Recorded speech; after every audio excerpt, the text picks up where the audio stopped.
Ahoy! Shipmates, Facebookers, YouTubers, and people who want to learn more about bees. It's Captain Honeybee Jack. Billy Bones the parrot, his girlfriend, ducks all over the place. Ducks on the desk, ducks up on there, ducks over here in the credenza. Here's my little here is my little swimming duck that Raggy gave me, and all sorts of stuff. Okay, now this is part 2 of Terry and Ron working bees here on the farm. I think in that particular pasture, I think they have 4 of them lined up. Maybe only 3 hives. I think 4. So, for all of you who want to know some more about working bees on Poppa Skinny's farm, Captain Honeybee Jack, Billy Bones, his girlfriend, Duck, saying thank you so much for watching. Adios. We get just a little bit of smoke. When you're working the bees, you don't want to stand in front of their entrance. It really irritates them. Yeah, I'm mostly working from behind. I try to work quickly so the hive's not open very long, because they really don't like all that light. The queen especially doesn't like all that light. The more smoke you give, the more docile they are, but they also makes the queen run. Add stress. And what are we doing in this one? This one I'm going to get down to the brood box. I'm going to look for the same thing. This top here is basically just frames for honey, and so I'm just going to look and see what they're doing up here, if anything. I'm just walking around.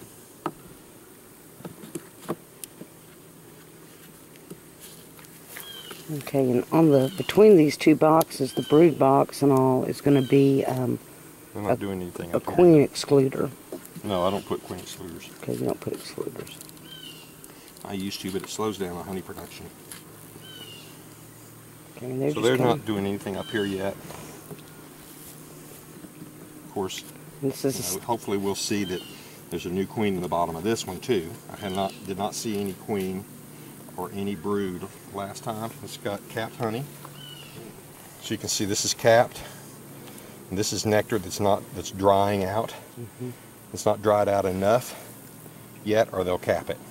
And that's what the difference between how honey becomes honey. They bring nectar and they put them in these cells, and then they dry it out and condense it, and once it's gotten to the right moisture content, then it's honey, and they cap it. Yeah, somewhere between 12 and 14% is when they cap it. And the reason these bees are head into that is when they smell smoke, they think they're going to have to move because there's a forest fire, and so they are sucking up the nectar because they think they're fixing to move. But bees aren't going to move. It's just to make them more calm. They're busy doing something else, and the smell of the smoke also masks any fear pheromone that they'll give off, or defend pheromone. Terry, would you grab me one of those signs over there? Just lay on top of that.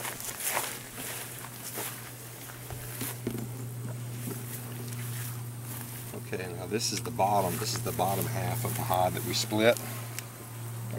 Capped honey. Capped.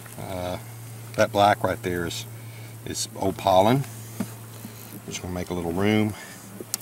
I'll scoot these frames over. Brood is almost always in the middle of the hive. So I'm going to scoot this over and see if I can find some brood in here real quick.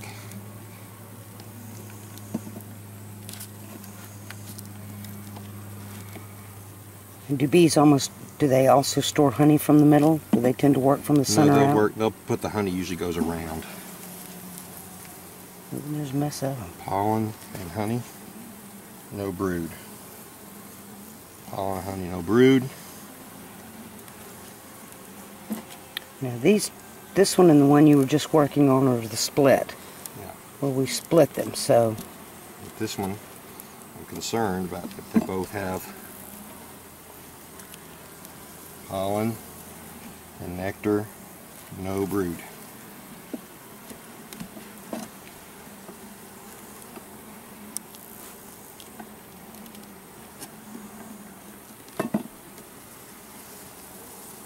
pollen This is a queen cell, an old queen cell right here, where they made a queen. There's another one. That was sometime in the past. There's no telling when. They could be really old. They tend, once they have one, they tend to leave them. They don't tear them down in case they need another one.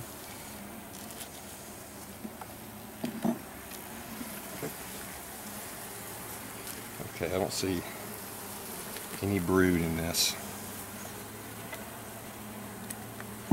They're also kind of buzzy. That's generally, when they're kind of buzzy like that, they're not mad. See, they're not hitting me. Yeah. But they're buzzing. A lot of times that's an indication that they're queenless.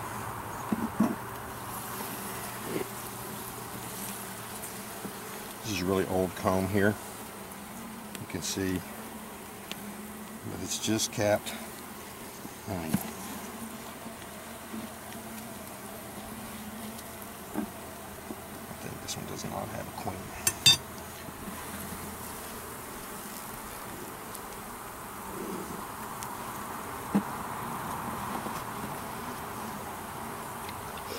I'll go ahead and check these first two frames. I didn't look at them,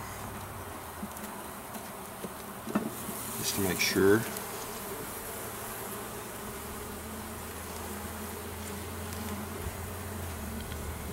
I don't see any. I think we're going to just combine this one back up with this hive that's next to it. She's got a queen in there.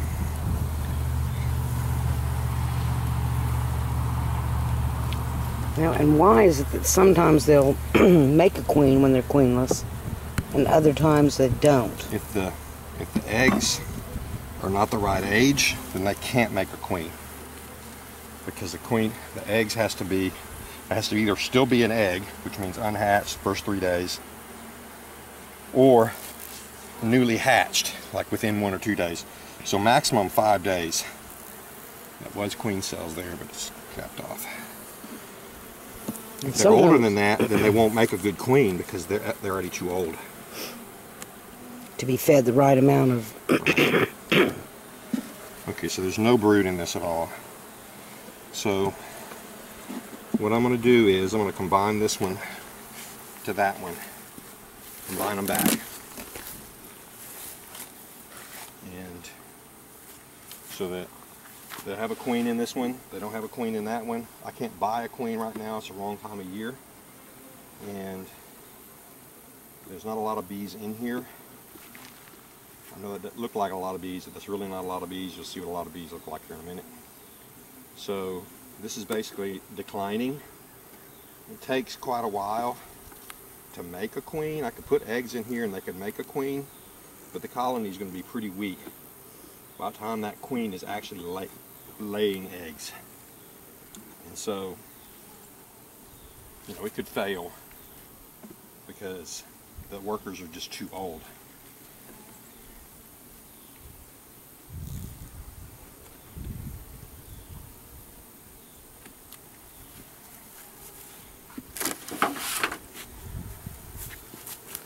Okay, and since there's nothing in that, we're just going to leave it off. Yeah, I'll sweep that out or something.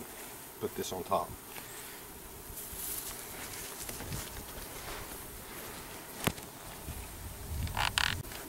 So now instead of having a weak hive and a small hive, we're going to have one big hive with a good queen for over the winter.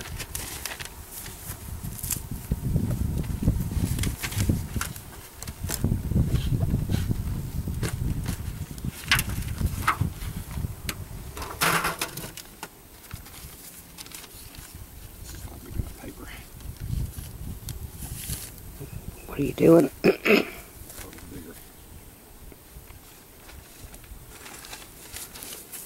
Why are you putting the paper down? This is going to be a barrier between the two hives. They don't know each other. They think they're two different hives, which they are. And so what I do is, if I don't put a barrier, then they'll fight. And they'll fight each other. And a lot of bees will get killed. And that obviously is not good. So what I'm doing is, I put a barrier between the two, and I'm spraying sugar water on it. And so sugar water, they will drink that sugar water up, and then eat the newspaper. But it'll take them a while. It'll take them a couple of days to get through this. So by the time they get through this, they'll smell the same and they'll think they're the same hive. And so this is a way to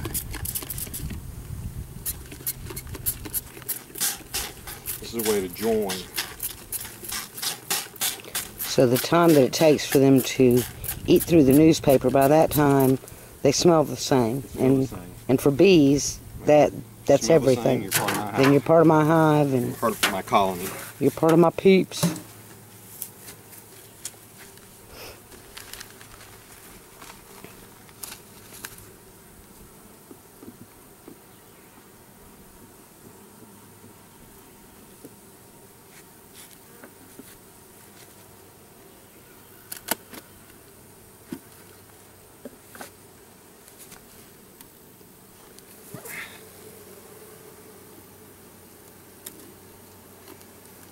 To the front. All right. Well, this is the bottom of the hive that we're combining, so All I'm going to do is I'm just going to leave this lid kind of off. I think I'll do it toward the back. So these bees aren't trapped in the top box. So right now they can't get out. If I'll put this lid on, couldn't get out because the paper's there. This will allow them to get out. And then I'm going to take this, and since I'm combining them, you take the oil tray out. These bees from these two hives are used to coming to two different places. You know, there was a hive here, and there was a hive here. So what I'm going to do is I'm going to scooch it down halfway, and then bees from both hives will come to the closest hive to where they were. You want me to help? Ooh, there's a nice black widow spider. And a nice black widow spider. Big one. Hourglass on her abdomen. Yeah. We'll be crushing her later.